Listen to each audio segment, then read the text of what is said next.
Every day, you essentially pay your dues by doing the harder thing when it's the right thing to do. All right, we're live. Duesh, back. Yeah. Second quick appearance in the podcast due to popular demand. How are you? What's up, everybody? Hello, Dave. Welcome back. Thanks, man. In your new background setting. I see. Yeah, a little different. We've evolved. we have evolved. New and improved. Dewey 2.0. Now Charizard. That was the best opening to a podcast. So we're back because the sprinting podcast was super popular, and we've been doing a lot of work behind the scenes to develop some resources that people I think are going to be very excited to learn from about, dispelling some of these myths about gymnast lifting and, how we can get performance benefits. It's interesting. I think you and I were talking about it at the clinic is like 8 years ago when I first started in my PT career and coaching career, like the idea of a gymnast lifting weight was like completely laughable. Like nobody even like entertained the ideas. And then 5 years ago, when we started our summer performance program, it was like very minimal attention, very minimal people. Like we had like maybe 3 or 4 people came the first time. They were just like, oh, my coaches don't want me to come. Like, my parents think I'm going to get bulky, or someone says this, like I read this magazine, they're going to say I'm going to like get hurt or lose flexibility. And it's like, all right, that's not true. That's not really true. And then flash forward, now where we're super lucky to have, we have consistently a ton of NCAA gymnasts. We have elite gymnasts who come work out with us. We have a ton of people who travel and want to ask us, can you help me build a program? Because we believe in it now. We want to lift weights. We find the performance benefit, and their coaches are on board. Like I have people, sending athletes to us from their coaches, or even like really high level national caliber athletes who are just like, my coaches want me to do this. They think it'll be a benefit to me. And it's cool. It's cool to see the transition we've gone through in 6 years. Yeah. We've had a big shift. Bazinga. I'm on a roll this morning. Let's go. Yeah. Charizard, Bazingas. Let's go. We're on fire. Cooking. Get it? We're on fire. Charizard. But it's interesting. I'm happy. I'm flattered to see that people, one, believe in it, two, believe in us. That's really cool. I think just the other day, I was in the gym treating a patient, and I looked over and saw you evaluating like a younger female athlete. Mm-hmm. Her toe point, I was like, that's a gymnast. That is a gymnast. And sure enough, she was level 9, and her mom found the website and then saw that we do have a facility for strength training performance. And she came on her own. I didn't even know her. Mm-hmm. I didn't even reach out to her. She just came to see you for a performance benefit. And like, dude, that's super cool. Yeah. No, that one specifically was a cool one, because I think a lot of times like people usually like confer with you a little bit, and then they kind of like figure out, like, let's see if we can give this a shot. But that gymnast was completely like their decision to come in and just strength train, right? They didn't come in and start with rehab and then transition or anything like that. It was just, all right, I think I need to strength train to get a little bit better, so let's do it. Yeah, it's amazing. It's really cool, because that means that either her parents are bought in, or her coaches sent her and bought in. She's bought in, right? Like how old was she? She was 13? She was 13, yeah. Yeah. So as a 13-year-old gymnast, to get that person to be convinced that like strength training and, they're driving an hour, which is, no easy feat on its own, but they're driving and putting in time and money and resources and taking time away from the gymnastics gym to get a little bit of extra bonus. And it's like, that's a really, really cool change in what we used to do versus like just fighting tooth and nail to try to get people in the door. Yeah. Not to stick on like this one point forever, but I think like this case was also really special in another way. Because I sat down and, like always, I talk about goals. Like, what do you want to get out of the sport in general? What do you want to get out of strength training? And this young athlete, she just said she wanted to have the best and most enjoyable gymnastics career that she could possibly have. She didn't have like this like goal for, elites or Olympics or NCAA or anything like that. She was just like, I just want to, have fun with gymnastics. I want to be as good as I can be. And there's no like realistic expectations to like achieve anything that like is outside of me having fun and enjoying the sport. And I think that was just like it gave me a good picture of where gymnastics is starting to trend. Yep. I couldn't agree more. I think I know so many coaches who are really, really great, and they're doing the right thing, and they want to change. They want to learn. They're listening to the podcast, they're listening to other resources. They're talking with, they stalk people online to try to get more information. And it's really cool to see that, but it's also great to see, I guess echoing what you said, is the sport moving towards, not everybody has really high level, super hardcore goals. Some people just want to do skills and have fun and be safe. And like, that's an option that we can provide as well. And that's cool. It's cool to see people moving towards that model of, hey, let's just do what you think your goals are, support you however you want. And then if you do have high level goals, we can also help you with that. But it's not always about the scholarship, the Olympics and stuff like that. Mm-hmm. Yeah, I thought that was really, really cool. It almost makes me feel like, it's just like any other sport that we work with, where kids just want to freaking have fun, right? Novel. What a novel idea. What a novel idea. Yeah. Yeah. And so I guess just framing this conversation up is the first podcast was very, very popular, and we, dived into a little bit of in the relationship of sprinting and those kind of things of why strength training is important. But as we were just talking about, I think the culture in the sport is officially, for the most part, is officially on board with like, okay, I see the value in possibly changing the model, which is only body weight, only gymnastics training, into maybe 1 to 2 days per week as an accessory, adding in weight training, especially in the off season and into the preseason.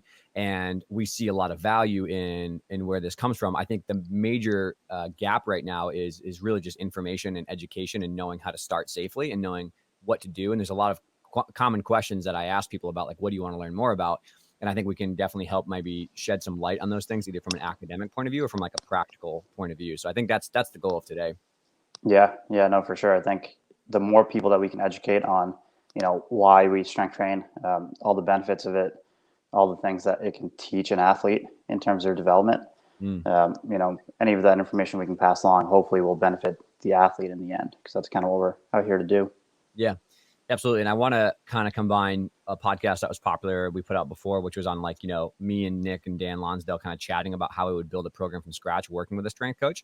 But I also want to toot your horn because, I don't think a lot of people from Shift know of you, of like the fact that you just work with athletes every day. That's your full-time job, but you've been single-handedly programming for all the NCAA gymnasts that we work with, Division I through Division III, and the elite gymnasts that we have at our facility that, some of them have super high level, like national team and Olympic caliber goals. And then all the way down to like this athlete we just talked about, who was like, nope, just want to have fun. Just like level 9 gymnastics right now. I have no idea what's going. So you've written the programs with me and kind of had the medical side balanced of the very general, not competitive, just want to have fun side of the sport, all the way up to literally kids that are on national team and are chasing the Olympics, right? So like there's a huge range of people you've written programs for. And I think it's really valuable experience, because I don't think a lot of places have that pool of athletes to look from and look at like a, 20, 30, 40, 50 athletes over a season or two and say like, okay, what are the common things here that we seem to be really helpful with? Or what are some common problems that we face that if someone's just starting out, just wants to learn how to start weight training, we have some opportunities to really help people here. And the other piece of it too is, I wish I couldn't say this, but I've treated probably 1,000 gymnasts right now in my career, and like with terms of injuries, every single one of them gets some sort of weight training and strength training in their program. Like there's not a single athlete who hasn't had some sort of external loading as part of their rehab program. And I think it's a big reason they get back to gymnastics faster. So between all your experience and all of my experience, I think we have a lot of ideas to share with people about like, okay, there's clear performance benefits for this and injury, reduction risk.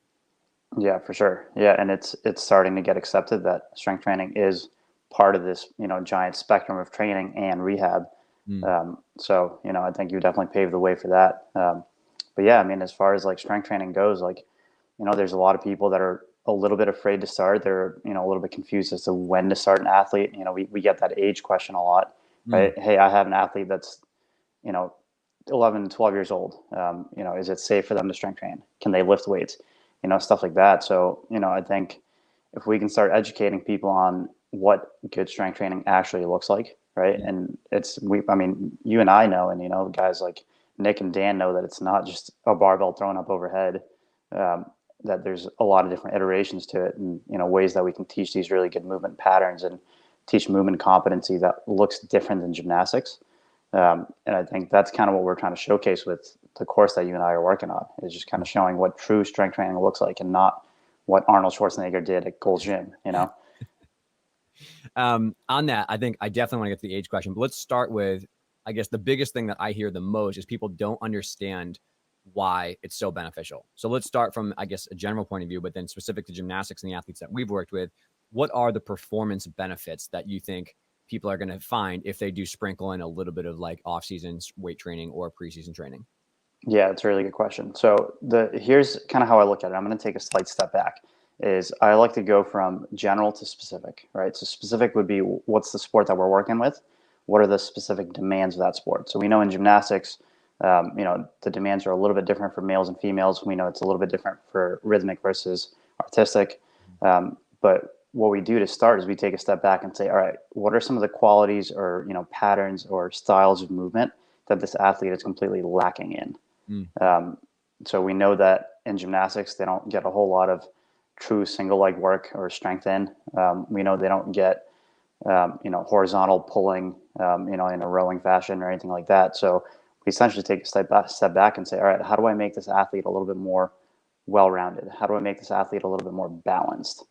And that's typically where I start. And then from there, what we do is, all right, we spend, a few weeks or a few months on this like general phase to just build an overall really good athlete.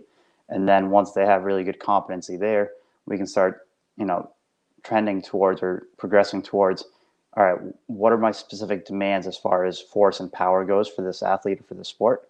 And then let's start reverse engineering that and start building it from scratch. So, we start with just baseline movement competency. We move over to a little bit of force development for lower body if we're talking about, female rhythmic gymnast or artistic gymnast. And then we might transition them to a little bit more power output stuff where they can actually start showcasing some of the work that they put in to, build a little bit of muscle, build a little bit of force. Yep, absolutely. And I think that's so important that that was the biggest realization that I had when I was like, I was very much from the old school kind of coaching mentality, which was like, I laughed at the idea of using weights and I thought it was ridiculous. I thought it was a waste of time. I was like, oh, gymnastics is different. Nobody understands. And then I got around like people, it was first off like the Power Monkey people. So like Chad Vaughn, Jay Leiden, like all those people. And I was like, wait a minute. And that was like me and like 6 other former high-level gymnasts were on staff there and having these conversations with the weightlifting crew and the strength coaching crew. And we were like, wait a minute, like there's something to be learned here. And then I met everyone at Champion and completely changed my mind around, what to do and how to do it, combined with maybe like the medical side, like Dan and Mike and Lenny talking about the benefits of weightlifting for all athletes in rehab. So I was like, all right, now I totally get it. And I read a bunch, but that was the biggest eye opener for me, was like, there is value in all sporting athletes, but especially gymnasts, having a little bit of that general dose, right, of training, especially after their biggest competition and a slight, off season coming back. They want to start a base of general training first, in the same way that we would do general kind of like skill work and general preparation work in the gym. We don't want to dive back into that super specific stuff. And can you maybe elaborate on the benefits of doing that? Because I think some people don't make the dot connection between like, why should a general athlete, if I'm a specialist, I should hyper focus and only do this one thing over and over and over with my sport year round to get better at it. What are the benefits of the general side of it in relation to gymnastics? Yeah. So one of the best ways that I can really sum it up is, and this is when it comes to athletics, our human body's all pretty similar, right? So whether we're talking about a gymnast or a different sport, is we always got to keep in mind that it's going to be a human first, right? A human is a human is a human. And then from there, it's an athlete, right? A general athlete that can run, jump, throw, squat, hinge, push, pull, rotate. Like all those things are just natural abilities that the human body has. Yep. So if we're missing on any of those categories, that means our general athleticism is lacking, right? That means our potential for specific athleticism is probably going to be a little bit lower. So essentially, building that general base does 2 things for us. It gives us a bigger ceiling to reach as far as high level athleticism goes for that particular sport, because we have a general base. And then 2, being a little bit more well-rounded, having a little bit more movement variability throughout the year, it does help with injury risk reduction. Yep. Because the more robust a human body is, the more resilient we are. Absolutely. And I can also share too, from the coaching side of the fence, of the benefits of it are, I always compare it to, in gymnastics, like the most basic thing you can get is a handstand, right? If you have a handstand, it's the lowest common denominator to get many, many other skills to improve. And I think coaches understand that.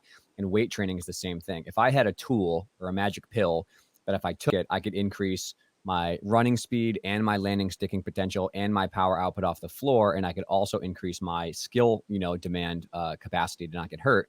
I would definitely take that. And in that appropriateness is like, well, proper, leg strength, really good, high quality leg strength and power at a general point of view will get me faster runs, bigger punching, hitting the board harder, being able to stick more consistently and not have deductions on my dismounts, but then also not have as many injuries. But we also know that strength training is the base of metabolic performance. So cardio on floor, getting through a floor routine, the stronger your legs are and the more fit they are, the more potential you have to tolerate 90 seconds of a really heavy, bursted output. So that is the common denominator of general training, is like, if you can take some time in the off season And what we're talking about is, 1 to 2 days per week for 3 months, definitely in the off season of making that a priority, as we talked about in past podcasts. But like, that's when the majority of your bang for your buck is going to come. Like, all of our college athletes come home in May. They take a couple weeks off to themselves. They're usually back in a champion by like, late May, early June. And from June to early September, when they go back to school, is they're doing mostly 2 days per week of general training alongside 3 to 4 days of their gymnastic specific event work.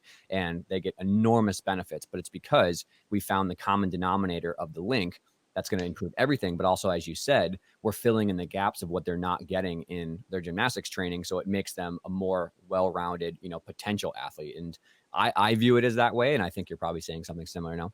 Yeah, exactly. And that's, at the end of the day, that's our job, right? Our job is to simply just build potential. The sport coach is in charge of making the athlete actually good at what they do. Like, I can't directly make someone better at gymnastics, but I can certainly equip them with all the tools to be able to go out there and do it with the help of their sport coach.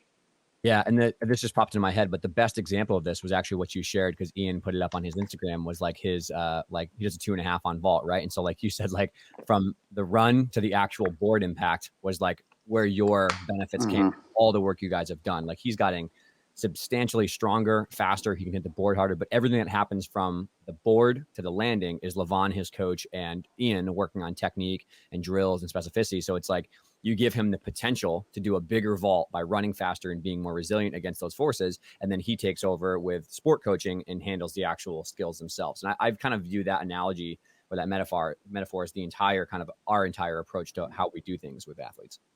Yeah, no, absolutely. And I think it's important to just understand your role, right? I'm never trying to like step over to the other side and pretend like I know what I'm talking about when it comes to all these crazy flips and turns that, these athletes are doing, because that's just not where I can actually help them.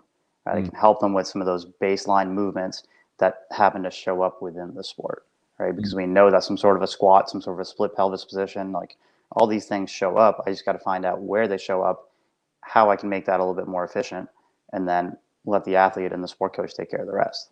Yep. Absolutely. Well said. And I think the best place to kind of go through the rest of this podcast is really just, I asked the community, like, what are the biggest barriers? What do you need help with? How can we do this? And I got like 150 emails and DMs about the things they want help with, which is amazing. I'm so happy. 8 years ago, it used to be like crickets, like, no. But I think it'd be good to work through some of these myths and misunderstandings and kind of have a conversation, so people can either feel more comfortable starting, or know how to start, or, I guess have some cannon fodder to push back against maybe some coaches who are not open, or parents not open to changing. And I think that will probably provide the most value with people. Yeah, let's do it. So let's start here. So let's talk about what we're not doing in the weight room. I think the idea is that, and I made this mistake swinging the pendulum too far, but the idea is that when somebody starts weight training or does, strength training that's more traditional in general, they think throw all the gymnastic specific stuff out of the window and, don't do your basic body weight core stuff. Don't do all of your traditional plyos and gymnastic stuff. And I couldn't say that's more farther from the truth than what we do.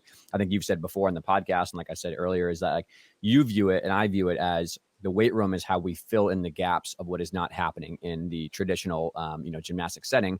So you can think about that on a big picture, which is the fact external loading, right? That's not really happening in a general point of view, but also there's a lot of movements and specific stuff that people aren't doing. And not to toot my own horn, but this has been on the podcast, but like Lou, for example, from Michigan, he does the women's gymnastics team in Michigan. I've talked with many other people, the strength coaches at many other NCAA programs, as well as elite programs, and Dan, and people who are working with like your heroes, right? Like Scott Wilgris, who's working with Ellie, right? Like, and they view this the same way. They're not trying to replace the gymnastics stuff that has to happen every single day. It should happen in the weight room and also in the gymnastics gym, but their goal is to help be a complement to that. So I'd love to hear your thoughts on your approach to when a gymnast comes to you and says like, I want to do this, but my coach is nervous about like missing time, or, they don't want me to not be doing my other gymnastics training and stuff like that. What are your thoughts on that piece first?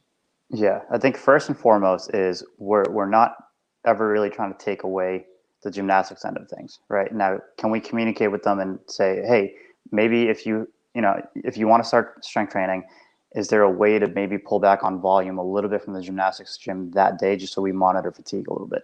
Yep. But the conversation that we're having is not, hey, you need less gymnastics and more strength training right off the bat, because that can come off as something that they don't really want to hear. They might not be receptive to right away.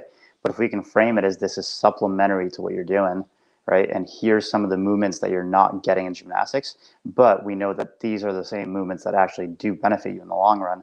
I think that's where people start having a little bit more buy-in, right? So the conversations that I'm having is, listen, we're still going to do body weight stuff. We're still going to do stuff that is going to help you understand shapes and positions in gymnastics a little bit better. We're just going to do it in a slightly different environment, and we might do it with some loading and external loading that you're not going to get in your sport. So we're just changing the variables of what you're already doing. We're not, reinventing the wheel or anything. We're still working on movements that appear within the sport, just done in a different environment. And back to that point of how do you communicate with the athlete? I mean, some of the athletes that you work with, like, Ian and other college people are 18 and they can talk to their coaches, they can do it all. But, how do you have that communication line between like how much the program's going to have for a cycle or how much you're doing in one day when somebody maybe does have more of a heavier training load in the gym, or they have like a, some sort of like heavy training week that they're coming for. And I know as a coach, it would be tough for me to be on board with sending someone or giving up time for the weight room if the athletes came back super sore all the time and they couldn't do any skill work and they were like crippled. So I'm curious about how you maybe approach that situation. I know a lot of coaches are like, okay, I'm on board, but if I don't get any event time productive because they're sore all the time or they're tired all the time, it's going to be really hard to keep moving forward. Yeah, for sure. And I think this is where like the expertise of, exercise selection, understanding the volume of work that you're doing in a gym, that's kind of where this comes in. So we know that spending a lot of time with, moderate to heavy weights in like the 8, 10, 12 rep range, which for whatever reason is like the magic number for everyone, that's actually some of the stuff that tends to make you a little bit more sore, right? Doing sets of 12, sets of 15, like it's going to make you muscularly sore, and it's actually going to keep your fatigue kind of high. Because when you think about it, right, and I'll spend only a little bit of time on this because I want to belabor this, but the way that we kind of calculate workload in a gym, right, in simple terms, is we look at it in terms of tonnage. So we look at sets times reps times the number of weight that we're using on any specific exercise. So if you look at total tonnage on an exercise, if you're doing 3 sets of 10, right, let's say we're doing a 100-pound squat, 3 sets of 10 gives you 30 reps times 100. Like, think about the tonnage on that. If we want to start an athlete and get them to buy in to have just as much benefit out of strength training, maybe we start them with like 3 sets of 6. Now we just knock down the tonnage by 40%. Now they're going to be a little bit less sore, right? So it's not that we change completely how we do everything, or that we have all these different sets of exercises that we're keeping hidden from everyone for people that we don't want to make sore. It's still the same stuff. We're just kind of manipulating some of these variables to make sure that athletes are a little bit more fresh. They can recover from these sessions, and that it's not hindering some of their performance in the gym. Now, with that said, if we get someone that's brand new to strength training and they've never done external loading, I think it is important to have a little bit of communication to say, hey, you might be a little bit sore, right? But this isn't anything that should be crippling. Like when you leave this workout, you should not be completely smashed. And when you wake up tomorrow morning and you got to go to gymnastics, you shouldn't be completely smashed where you're like having trouble putting your socks on. Because like I think we've all had those training sessions, like when we're not athletes, that are just like crippling. Yeah. Like that's not what we're trying to attain with our athletes, right? We got to be able to say, like, you might be a little bit sore, but as you warm up, like, you should feel totally normal, and then there shouldn't be any like lingering effects of fatigue. If there is, that means that we're not doing a great job of programming and giving you the right amount of work in the strength training gym. Yeah, really well said. And there's 2 points that I think are important to kind of tease out there. One is like it speaks to the need to really understand dosage of exercise and the differences and variables that you can manipulate. And this is why you either need to work with a great strength coach or put in the work to learn these things yourselves. But when you think about, you can manipulate, like you said, the sets, the reps, the intensity, the volume, the time under tension, 12, 15 reps is going to put a lot more time under tension and metabolic strain on your musculature. So your legs are going to get metabolic damage as well as mechanical damage, which is how you grow, muscle. That's how you get stronger. So if you're putting these crazy long sets and people are rested, like, holding the bar for 2 seconds and then squatting because they're tired, that's like a 30 to 45 second window of punishment, in a good way, of like you're crushing your quads. That's going to maybe cause more mechanical damage. So you have to have that expertise to know, like, okay, I can get a training effect from maybe pulling it down and going to 6 where I can get some sort of demand, but I'm not going to blow somebody up. So that's very, very important. But the other piece of this too, that you said really, really well, is the need to understand how it fits into the larger training program about like, okay, I know we're going to be a little bit sore for 2 weeks. Is there a way we can pull back slightly, but then they're going to get acclimated to it. And then we can kind of increase the dosage on the gymnastic side because we'll have a little bit less soreness from the actual training side. I think it's really important that people understand how to plan this in a bigger picture. We always plan for 2 weeks of the first of the program is like learning the exercises, doing them with proper form, getting everything put together, learning how to read this program, understanding how to warm up and go through your workout well. That's going to take 2 weeks to get somebody acclimated in the first place. So don't expect a huge training effect there. No, absolutely not. I think that's one thing that a lot of people do get a little bit hung up on, right? They kind of expect instant results. Like you're not going to start squatting and deadlifting and doing split squats and stuff, and then 4 weeks later you're going to become like this force generating monster. We're just like slowly introducing some of these movements to hopefully have carryover over the course of time, right? The most common thing that I've seen is athletes will start to see some level of a difference as far as how they feel, or maybe making some sort of connection to gymnastics that they haven't had before in maybe 3 months. Yeah. So like this takes time. Yep. Takes time. So there's no reason to smash your athlete with a tough workout day one or week one. Just like be patient with them, treat it as teaching, treat it as, getting to know them for one. Like, let's not forget about that. And just like earn their trust, earn their sport coach's trust, earn their parents' trust, while also helping them develop as an athlete. I'm so happy you said that, because that's such a misconception that I think a lot of people make is they get a gymnast, and Lou talked about this in the podcast too, is they get a gymnast who's pretty mobile, they're pretty athletic, they learn things quick, they understand their body pretty well. And so, they're an intense athlete, they want to train, they want to get something out of it. So I think a lot of strength coaches will, bury the athletes in the first couple of weeks in the weight room, and they kind of turn the athlete off in the long term because they crush them and they can't do anything, or they turn their coaches off or their parents off. And I think the opposite of what you just said is really, really important, which is like just slowly start, get them acclimated, like make them love the weight room, make it fun, make it exciting, make the program doable, not too complicated, not too overwhelming. Like there's no way to turn an athlete off faster from the weight room, where this is make them super sore, not be able to do gymnastics, and then make it too complicated where they can't understand the movements. Right. And that trickles down, right? Now you've lost the athlete's trust, and you're going to eventually lose that coach's trust, because now the coach can't push the athlete, and the parent's not going to be happy either, because they're paying money for you to, get better at the sport that they're now potentially getting worse at, because you're getting way too excited because you have a good athlete in front of you. And this is something that happens with young strength coaches for every sport, right? They get a good athlete in front of them and they go, wow, I can make this good athlete even better. It's like, all right, well, let's pump the brakes, right? Like that athlete's probably going to be good regardless of whether we're in the picture or not. Our goal is to just make them a little bit more well-rounded, give them the potential. And again, like I think we just got to like take a step back and like scratch your ego.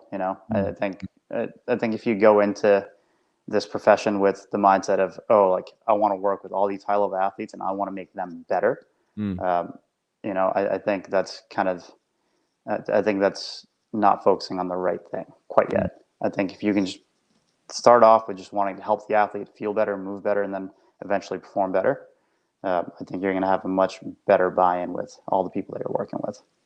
Yep, absolutely. And yeah, let's wrap this kind of section up and make things super tactical for people to take away. So let's say, for example, it's May or June, somebody comes to you, they're saying, hey, I heard about you in this podcast, I want to start strength training. I have these high level goals. How many times should I come to training and per week? And what should I tell my coach about what we're going to be doing? Yeah. So I recommend at that point, it's going to be a little bit more like an off season in gymnastics. Yep. Right? I know there's no like true time off, but it's a little bit less. It's a little bit further away from competition season. So typically we'll start off with some, basic plyo work, but in general sense, like I say twice a week to start, make sure you're still having some time to do gymnastics work, but carve out 2-ish days a week. If all you can manage is one, great, whenever we can do some work. Yep. But 2-ish times a week, to get working on a little bit of like tissue resiliency with some baseline plyo stuff, working on some general strength and capacity work. This might be a phase where they do tend to get a little bit sore, so make sure you communicate with them that, it's okay that they're far away from competition and that it's not like a make it or break it time situation in their calendar. So working on just baseline plyos, force production, maybe even a little bit of hypertrophy if they need it. And that's typically where we start. Great. Yeah, it's perfect. So let's go to the next question, which is inevitable, which is we'll start with the age question. Then how do you start? Like what's in a program? But for the age question, if you want to chat about what age do you think gymnasts could start lifting safely? And then what age do you think they could start like actually loading a real program? I'd be curious about your thoughts that, and then I can talk about the stunting growth and the growth plates and all that kind of stuff. Mm-hmm. So I guess question for you, Dave, what age do gymnasts start gymnastics? Oh God, 3 for most people. Okay. So theoretically, an athlete should be able to do strength training at age 3, right? I think that's, again, the misconception. We think of strength training as this, you know, crazy environment with a bunch of dumbbells, barbells, plates and like all that stuff. But like if an athlete is starting to do, tumbling and, some form of like assisted chin ups and stuff like that, like, is it bad to do a body weight split squat or teach that to Mhm. them? You Right. know? So no, I think that age question tends to be something that people get a little hung up on. And I don't think that there's any reason why athletes can't start early on. Now, Mm. with that said, most athletes tend to be a little bit more successful after the age of 10. And the only reason for that is attention span, Yeah. their desire to want to be there, Yeah. um, their desire to not be in an environment where they're not having like their sport fun or hanging out with their friends and stuff like that. So it's Yep. just tough to pull an athlete away from like a gym culture environment where they're hanging out with their friends, doing stuff together and like, all those things. But from like a physiological standpoint, there's no reason that an athlete can't start as early as they're starting their sport. Yep. Yep. Now, that second part of that question, starting to introduce loading, um, I think that one you can also start earlier than most people think.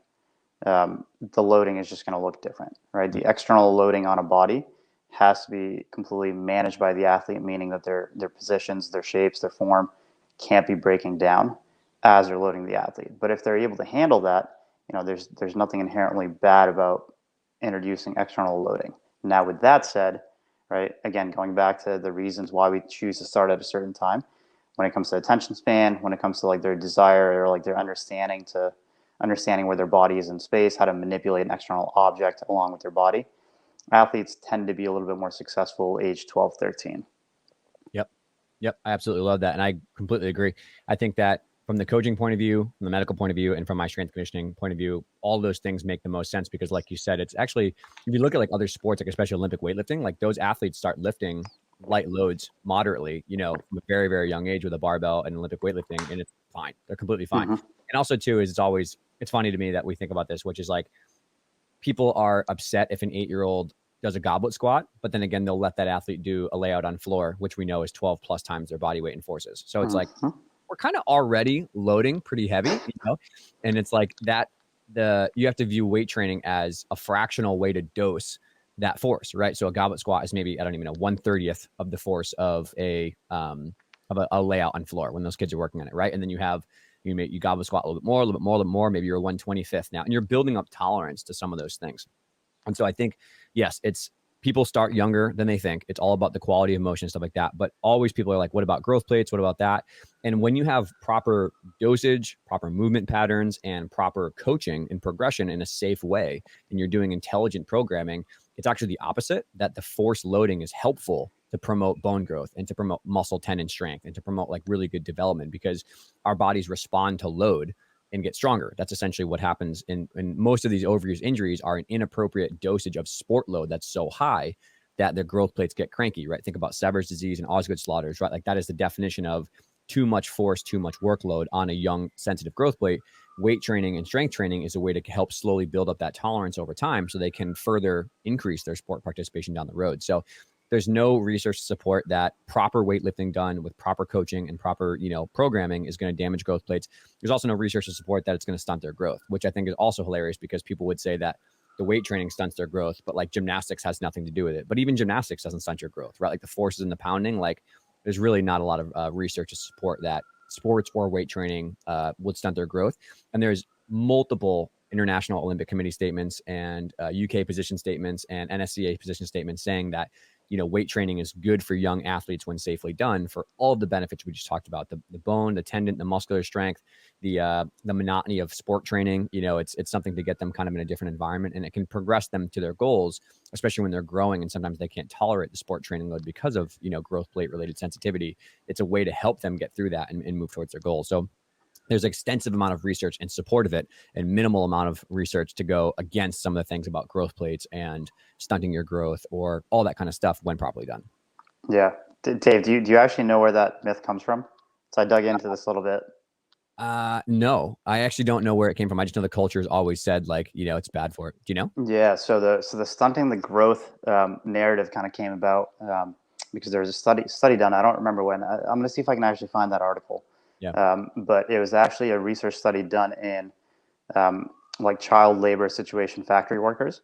Yeah. I think it was in Japan, but it was basically looking at these like underage. We're talking like 4, 5, 6, 7-year-old kids that have been thrown into these harsh environment conditions with you know little to no nutrition, high levels of stress, an environment with zero recovery, and like they're being pushed on a daily basis to be laborers at the age of 6, 7, right? Mm, And then they kind of took that sample size, looked and tracked their growth, and then they kind of concluded like, oh, like these people that are loading, right, carrying boxes, moving all that stuff in a factory, and they extrapolated that to if you have external loading at a young age, you're going to stunt your growth, right? that is classic correlation, not causation. Exactly. Yeah, that's interesting. I can 100% tell you that it's probably the nutritional stuff and the chronic Yeah. stress. Chronic Yeah. stress. We know that chronic stress blunts growth and development. So, and under fueling, think about like red S Hmm. stuff is also the numbers. And so that's super interesting. I never knew that, but I've learned something new. So it's great.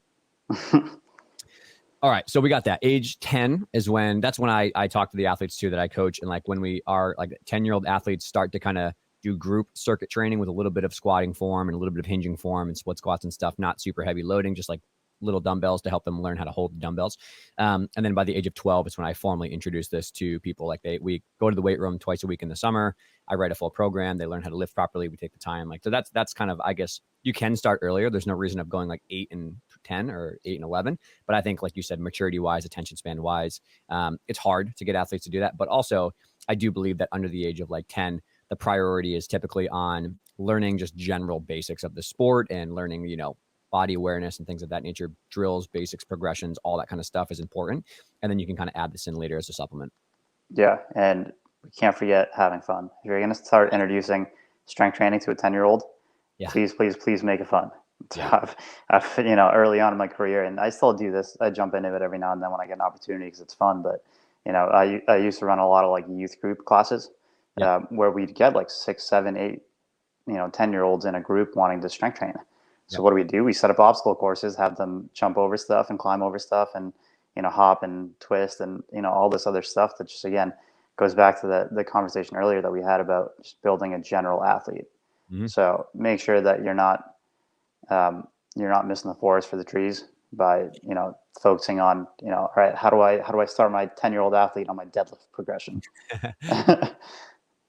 Yeah, I like that. That's important. Trying to teach a 10-year-old to deadlift is like an entire different conversation in itself. But Yeah. yeah, great. Got that. Age questions out of the way. So let's talk about how to start then. So, say we do have that 11, 12-year-old athlete who really doesn't want to do more of the formal stuff. They've done the baseline program. They have that general base. Where do we start on a program? Like I think the people listening to this are going to be coaches who have taken on the strength and conditioning role and they're learning stuff. They're taking courses, they're doing books. They want to be that person who runs the program, or actual strength coaches who are getting involved in gymnastics now because someone asked them. So say the first 6 weeks of this program, like let's just talk about what goes into that, to start.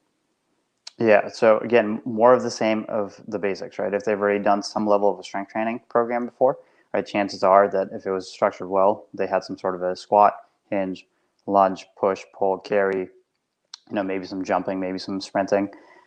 We simply just take those patterns and we just start making them a little bit more complex, whether it's by adding a different level of loading, a different area or situation of loading, or we're starting to manipulate, tempo by having them do pauses at certain points, or we're increasing the range of motion that's a little bit more specific to their sport, stuff like that to start getting them to understand ownership of certain positions that are going to be required within the sport.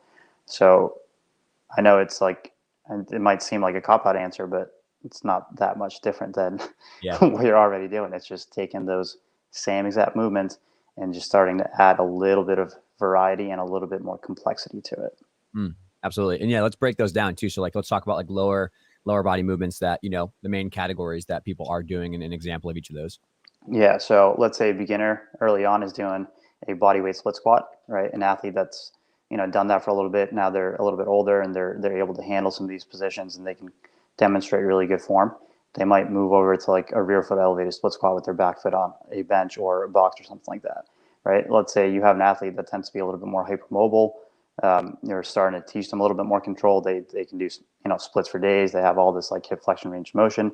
We might have them do a rear foot and a front foot elevated split squat where they got to go way, way deeper into that range of motion in that split pelvis position and show ownership and control within that entire range. If we take it into like the next step of, let's say, like a squatting pattern, right? We might have an athlete start with like a counterbalance squat where they're having that weight push that in front of them to maintain a nice tall torso, right? We might simply bring that loading in towards their chest a little bit, right? Have them do a goblet squat and start introducing a little bit of load, and force them to, again, demonstrate that exact same positional awareness and competency with a heavier load. With an upper body movement, if we're talking about like just body weight push-ups, or starting with just like an eccentric lower, and then like a knee push-up on the way back, right? We might just slowly start putting them in a position where they can do regular push-ups or throw iso holds at the bottom or slow lowers, and then slowly transition those people into putting a little bit of an external load on their back, and perform a push-up with a really good hollow body position. So more or less, again, the exact same movement patterns, nothing's changing. We're not reinventing the wheel for an athlete that's 2 years older than they were prior. We're just changing variables.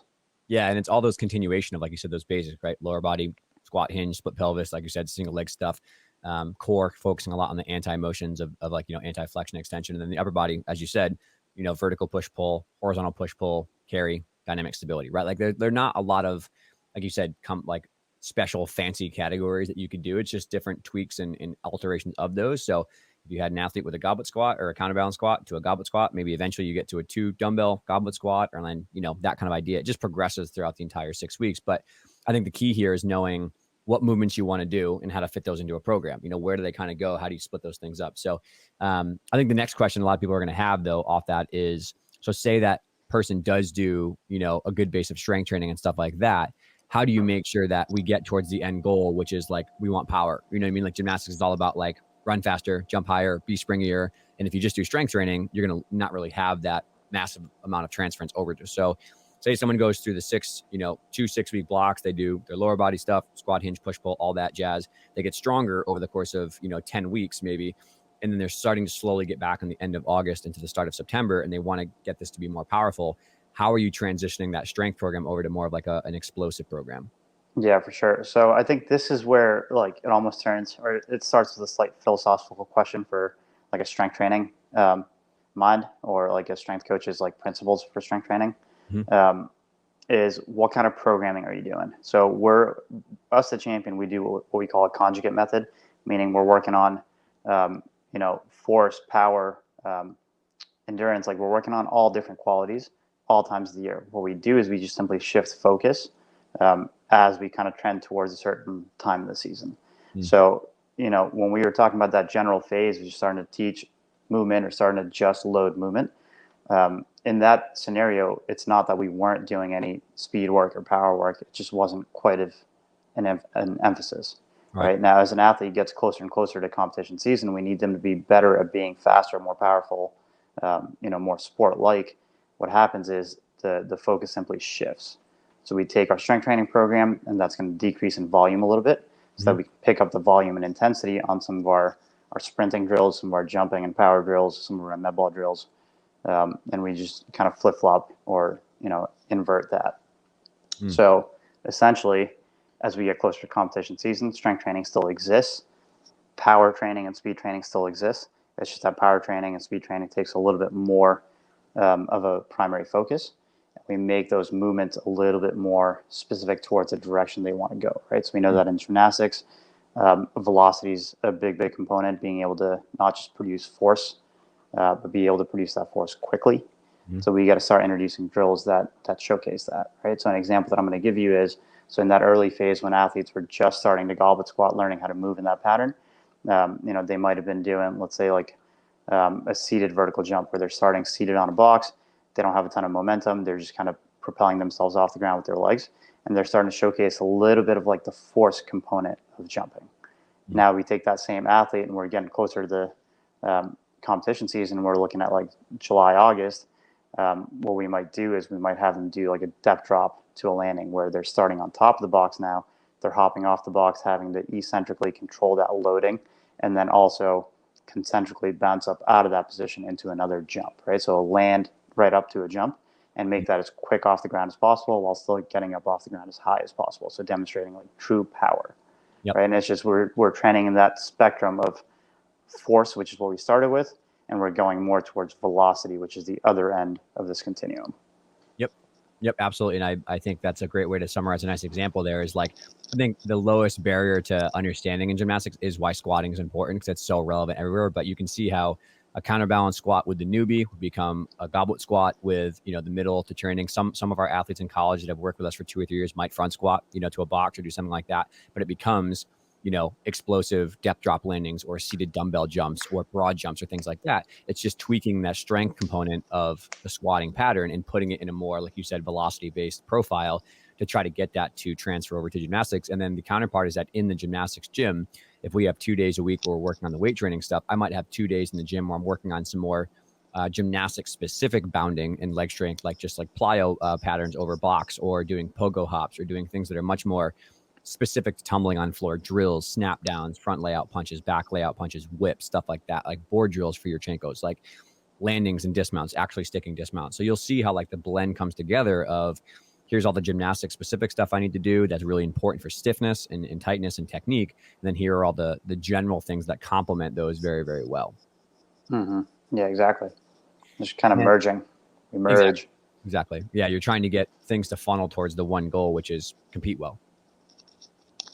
And then on that, I think the next question that comes up is, in an ideal situation, they would have our model, which is semi custom training, where we do have, the athletes are older, they come, they get a program, they do it all. But most people starting this are going to either have a group training situation where they have 12 athletes that are ages, 12 to 16, are all kind of mixed ability levels, because one coach is doing all this. They don't have the luxury of a giant weight room. They have like a small little space and not a lot of equipment. So I know we do this with like our baseball athletes. We have a group of like the Minutemen, we call them, who come in like, sometimes it's like herding cats, right? It's like a whole bunch of just like running around. So what is your advice to people who have to work in a group setting, not as much coaching, to kind of go in depth and teach these things? Where do you kind of start that situation?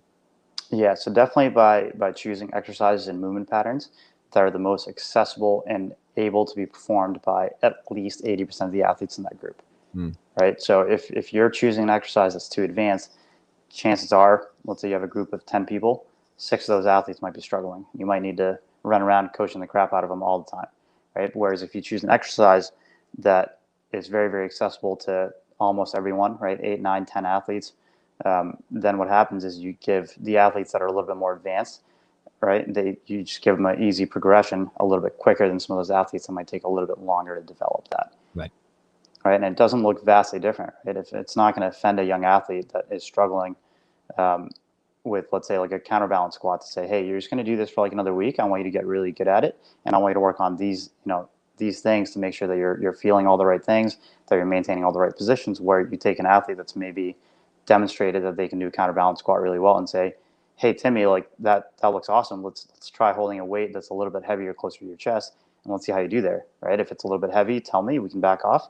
If that feels great, then let's keep pushing a little bit. So just making sure that your exercise selection is on point. And then in a group setting, the biggest piece of advice that I can give is organization, right? Being as clear cut with your instructions and directions, telling athletes to go exactly where you want them to be. That's going to be your best bet as far as having a well-organized strength training session that doesn't turn into complete chaos. But those are like your 2 biggest things: organization, and then just well planned out strength training program that has the appropriate drills that is accessible for at least 80% of the group. Yep. Yeah, I love that. And I think that speaks to the importance of organization, like you said, in the session, but how much doing beforehand, right? Like really doing your research about what movements do you want to do? What are the common faults and issues that you're going to see, the knees moving in a direction you don't want, or the back moving in a position? How do you coach that on the fly? But also, how do you have, like you said, in your head, some ideas about what do you do if things aren't going well? Can you regress somebody? Can you change the exercise? Can you modify it a little bit? Because on the fly, if you have those things in your mind to pull from and offer them, it makes your life so much easier. If you don't plan the program, know what movements you're doing, train up the stations or the coaches you're going to work with, stuff like that, and have ideas in your head about where to go if things don't go well, you're going to feel really stressed and overwhelmed. So you have to do a ton of work beforehand to learn these things.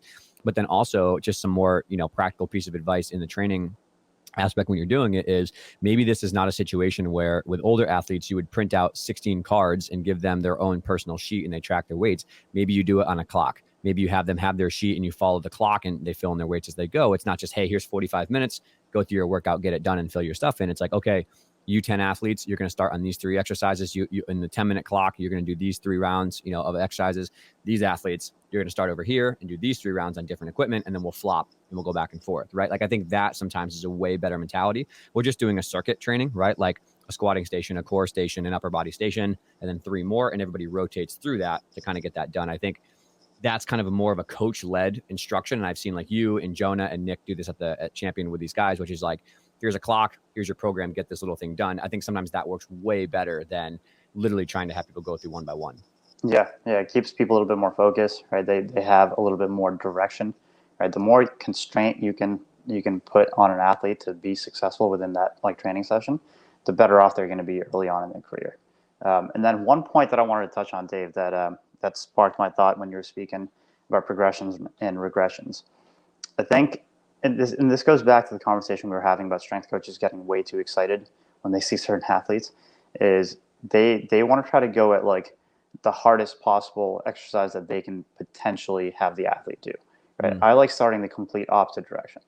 So one thing that I'm always thinking about is not just like the physical response of an athlete, but the psychological response of an athlete within a training session. So let's say I have a younger athlete that I assume can do, let's say like a 2 dumbbell front squat, right? And that ends up being way too hard for him, and now we got to regress. Now, what happens to the psychological mindset of that athlete, right? You've made them do something that they know is easier because they couldn't succeed at it, right? So that kind of knocks them down a peg. I would rather have them start with something that's a little bit easier, realize that, and give them something harder that builds up their confidence and say, hey, you crushed that. Like you made that look super easy and it's not an easy exercise. Let's give you something a little bit harder. Right now that athlete is way more confident. They like you because they know that you're keeping an eye on them. You're keeping an eye on what their abilities are, and you're progressing them accordingly. So I'm actually more of a fan of starting very, very easy and regressed and giving them progressions rather than starting the other way and providing regressions. I only like regressions if there's like an injury involved, or sometimes like we as the coaches like do make the wrong call. And then we do have to, provide a regression, but I try to keep that to a minimum. I like building athletes up instead of potentially having to knock them down and say, hey, you're not quite ready for that. Let's do this. Yeah, I'm really, really happy you said that. I think it's such an important approach to take for buy-in and for trust. And the other thing that I think is really important, and I've kind of learned this from a tactical point of view, is you're going to inevitably hit, like you said, like someone's shoulders don't move the way that maybe an exercise demands, or they're having some crankiness in a joint and they got to modify a little bit. You have to set the stage early about saying like, hey, here's the goal of the exercise, but here's some other options you can do. If you need to do that, that's totally fine. These are all okay. We're all training. As long as it's in the hinge category, right? As long as it's in the squat category, we're going to get it and it's okay. We're just looking for the training effect. And that kind of pulls down that, like, the kids' fear of everyone like judging them or them feeling bad about themselves. So this has happened multiple times coaching. I'll be like, hey, we want to try to do kettlebell deadlifts, single leg kettlebell deadlifts or whatever it is. If it doesn't really bothers your back or it's not feeling good, let's just do a hip lift. Maybe we try a physio ball curl. And if you're really sore, like let's elevate it up a little bit. There's a lot of different options you can do here. Whatever works for you is fine. Just write down in your paper, what you did this week. So we know for next week, we can keep going or modify or things like that. And if they have like 2 or 3 options to work with and they feel like, oh, those are all equally acceptable, challenging things that I can do. I just do one thing different versus one thing that somebody else is doing. They don't feel like defeated. Yeah, for sure. We definitely have to keep in mind the athlete's confidence and psychological being, not just focus on, our X's and O's as the coaches. Yeah, absolutely. And I think that all makes sense. And again, the next follow-up question I can hear people already wanting to ask is, sounds cool. You have a giant facility, tons of ultimate, weights, dumbbells, plates, barbells to work with, lots of space. I don't have that. I'm coming off of a pandemic and I have to invest very intelligently about what equipment to buy and how to do it. So in an order of, say you have, $500 to $750 to put in a budget here to try to get a lot of athletes a benefit, what equipment would you start with about like priority number 1? And what's the list of things you would try to invest in as you get more? Yeah. So I would say the first thing that I would invest in is a set of dumbbells that are, somewhat of a range. If you have younger athletes that you're working with, right, maybe get sets of 5 through 25. If you're working with athletes that are a little bit older, maybe start with 10 to 40, right? The second item on my list would definitely be a set of resistance bands of different resistance and different lengths. So I would say get a set of longer loop bands that you can tie up and put it on like a rig or some sort of an attachment to do some upper body pulling and pushing stuff. Yep. And also get some those mini bands that you can put around your knees and do some like specific hip care work and stuff like that. Yep.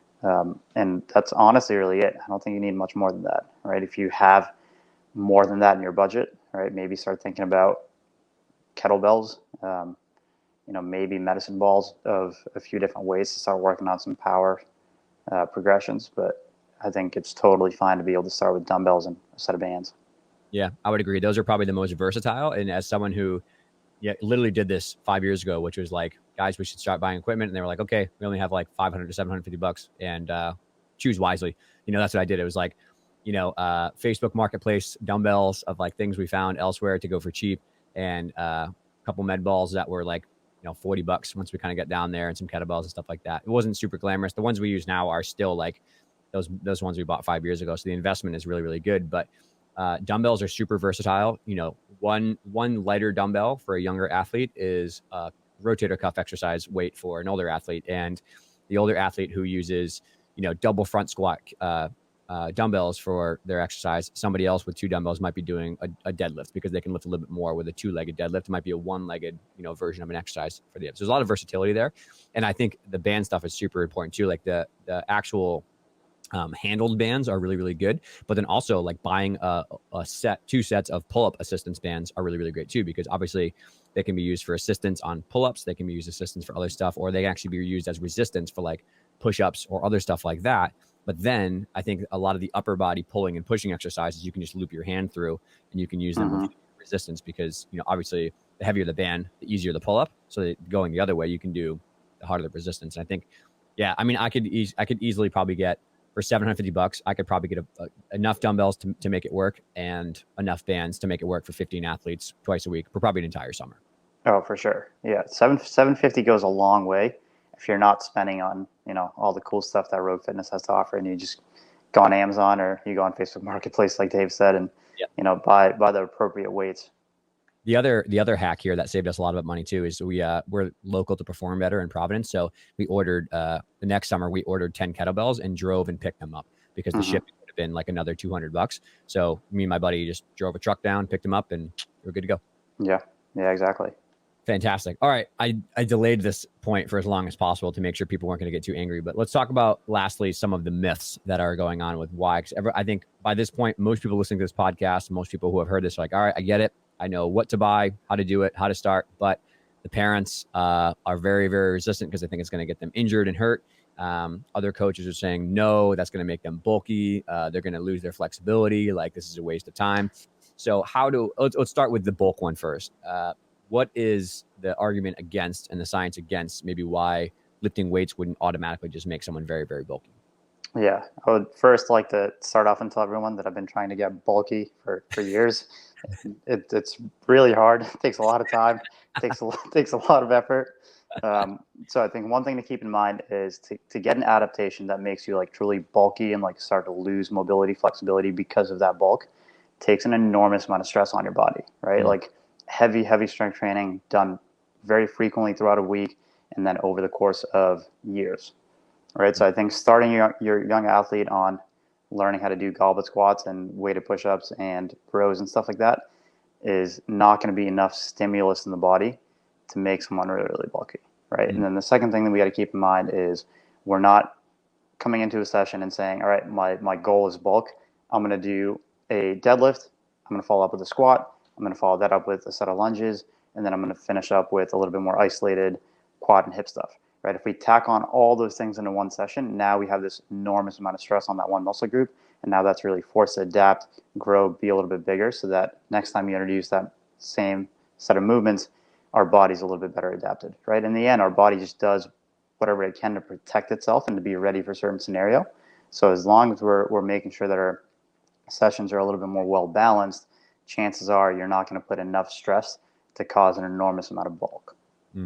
Yeah, absolutely. And I think the other thing that we know from research too is how important like going to failure or near failure is for some of these things. So you need to be doing, and again, we have friends of ours who literally this is their goal, whether it's bodybuilding or whether it's like Olympic weightlifting, for example, where they literally want to add like 5 pounds of muscle mass to their quads so they can squat and clean jerk heavier. But they have to be squatting like 3 times per week, along with what you said, like a huge volume in their session of squatting and accessory work. But also is like they're getting into that like 10, 11, 12, 13, 14, 15 rep range, and they are grinding through the end of those sets. Like they're like really, really going close to failure or almost failure oftentimes. And then they pick the barbell back up, wait 4 minutes, and then go again to failure on another set. And then do it again. You know what I mean? Like it takes so much sets and reps and weight and volume and near failure exposure to do that well.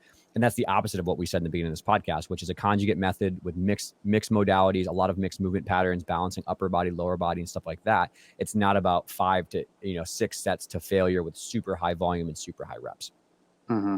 Yeah, exactly. Again, I've been trying to get bulky for a long time, guys. I'm still pretty small, so Yeah, it's I think Rupert once said on a podcast earlier with me, he was like, if it were that easy, like every 15-year-old boy in high school would be jacked. I would have been so jacked. And the other piece on the side of this equation too is there's so much of this that has to come down to nutrition.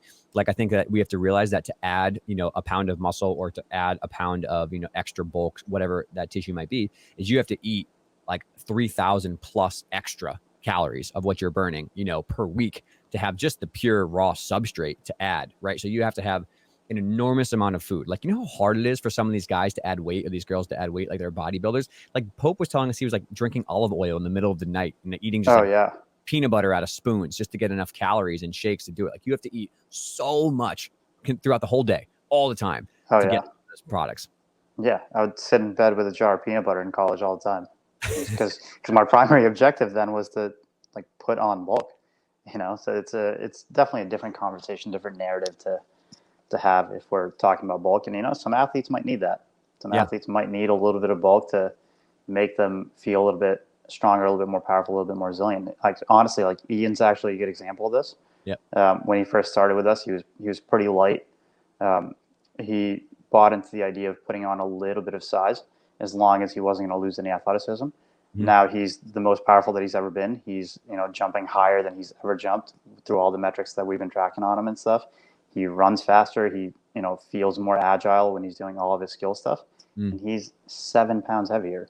Right? We didn't try to get him those 7 pounds in 7 weeks, but now he's 8 months, 9 months, almost. Actually, he's approaching a year in training with us. Yep. And over that course of time, he's slowly put on a little bit of bulk while still feeling really, really good. And now we're starting to have the conversation of, hey, let's not get too excited. Now let's start, keeping an eye on that body weight to make sure that we're not getting too past this threshold. And then we start hitting that point of diminishing return. So if you're strategic with it, it's going to totally work in your favor. But you do got to keep in mind that there is going to be a potential point of diminishing returns. Yeah, absolutely. And I think the third piece is too that I think Christina Anderson and many other like nutrition experts have told me is like, weight training and external loading is actually beneficial for body composition. So although Ian was maybe 7 pounds heavier, that dude was shredded still. He was like super lean. Like that was like not just excess tissue. That was like lean muscle mass that he added on that was very, very productive for his body comp. Mm-hmm. So there's a third point of why maybe it's not going to go the way that you hope or don't want it to go, I should say. Yeah. Perfect. We'll knock that out. And then let's go to the second one, which is lifting weights. They're going to become the Hulk and bind up and not have any flexibility possible. And you already kind of talked about this with split squats, but can you maybe share first on why exercise selection and goals and like programming is important? And then I'll talk about some of the research on eccentrics.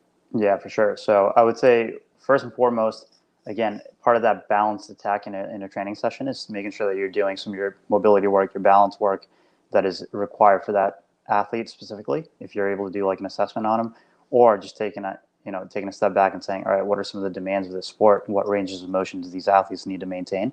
Let's give them some drills that have them spend a little bit of time in these positions, right? So a little bit of targeted mobility work.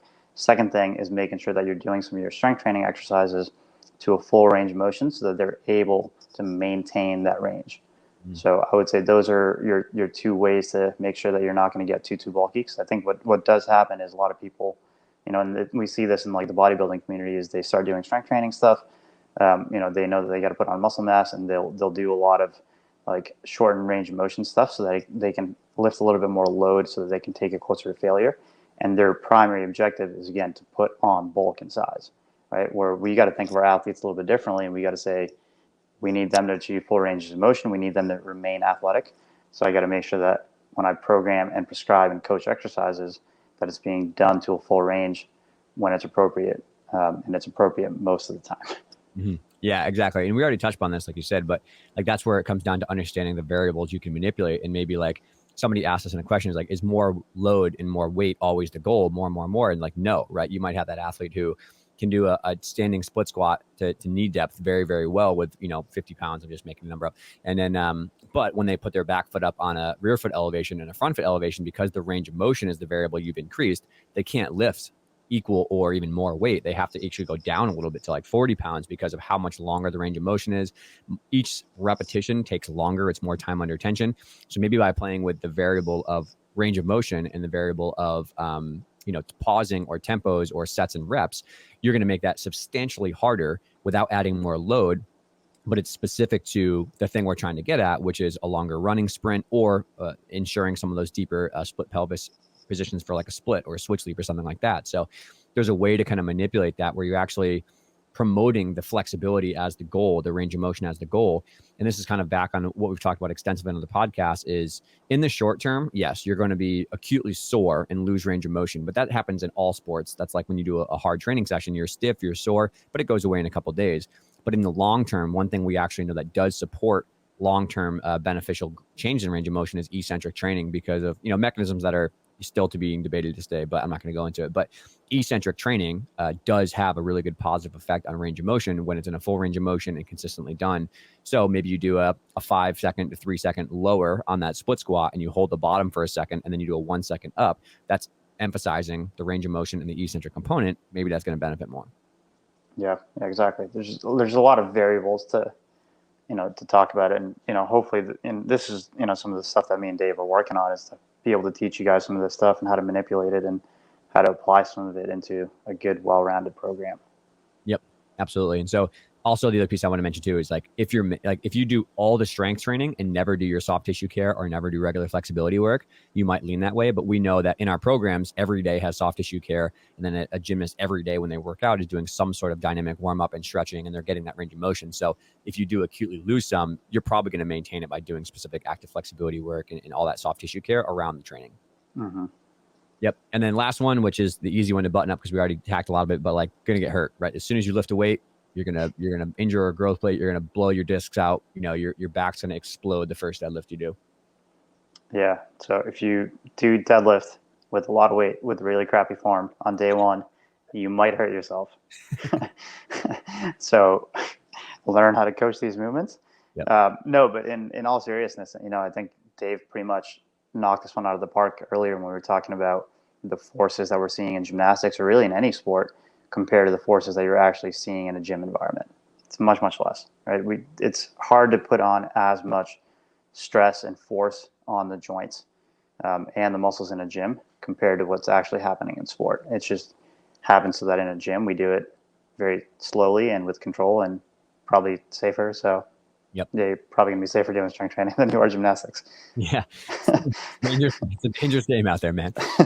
The analogy is spot on what you said. Like it's the same thing with any sport or anything like that, right? If I took you to the gym first day and I was like, Duesh, we're gonna learn a giant.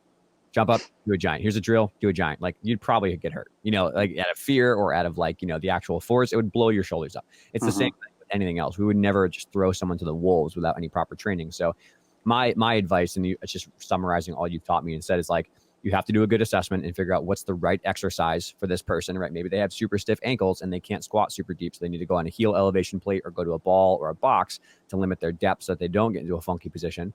But also start with super basic, high quality movements first, and then load them only after they've showed mastery, right? Like you shouldn't put 2 kettlebells or a front squat on an athlete who can't do a proper counterbalance squat the first program, right? Like it's not going to go well.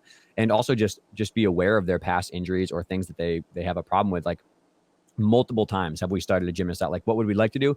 Probably a kettlebell deadlift. We'd like to do an elevated heavy kettlebell deadlift, but back's a little sore, can't really come off that too well. So let's just do a hip lift for the first program, a weighted hip lift and some accessory work. And then we'll try to wean them into a deadlift down the road. Like totally fine. Still a hinge pattern, has great carryover to the sport. So like you have to be flexible with the exercises that you're going to give to that person, the categories of being simple, and then also how to load them slowly and progressively. You have to understand these ideas about how to increase load and how to do these things if you're going to, ask someone to do things that's more demanding. Mm-hmm. Yeah, absolutely. And also too, like in the studies of people who did get hurt with weightlifting, like if you look at those studies in depth in the methods, it's because of accidents. It's like goofballs dropping weights on their foot, or, there are some training injuries, but the load is wrapped up so fast. So again, this is one of those situations, just like flexibility, where not only is there a lack of evidence to support that weight training directly causes injuries when it's properly done, but also there's so much evidence the other way that, strength training in young athletes is actually one of the things that we do have some decent research behind to reduce the risk of injury over time because of this forces. And so it's the opposite, is that strength training, in my opinion, strength training and weightlifting, which I hope becomes gold standard. I think it will in the next 5 years for gymnastics, is probably the best tool we have that's not being used right now to increase performance, reduce injury risk, and keep the kids happier and healthier throughout their career. Mm-hmm. Yep. For sure. Got it. Well, I think that does it, man. We could rant for like hours and hours, but I think that's enough. We go on. Enough for people to chew on. So yes, we have a lot more material that is out on this kind of stuff. And so definitely check it out. If you guys have questions, feel free to, reach out to us. We'd be happy to explain more. I think we're going to pretty much make Duesh into a gymnastics strength conditioning specialist for the role to take on. So yeah, I'll try to take on that role the best that I can. It's been a lot of fun, man. It's been a lot of fun working with gymnastics. It's been a ride, huh? We've come a long way in 5 years. I know. But it's cool. Where can people find you? Yeah, so I'm not the most active on social. What's your home address and your social security? Yeah, so it's 147. Yeah, no, I'm not the most active person on social media, but I do have an Instagram. It's just @Duesh Podale, my first and last name. I would say the best way to get in contact with me is honestly just shoot me an email if you have any questions. I actually had a few questions in my email from the sprinting podcast that I did. Yep. But it's Duesh Podale, first and last name @champ.pt. Yep. Dave, I don't know if you can put it in show notes for people if they want it, but that's probably the best way to reach out to me to, shoot a question over. I'd be happy to converse with you guys. I like just talking shop, so I'm ready to nerd out whenever. Absolutely. Yeah. I think we can find you there. Also just follow Champion's account, because a lot of stuff that goes up there is probably as well. And then obviously Shift has a ton of stuff that's going to be featuring you. So more the merrier, man. Yes, sir. All right, dude. Have a great day. I'll catch you in like 2 hours at work. Yeah, I'll see you very soon. Sounds good.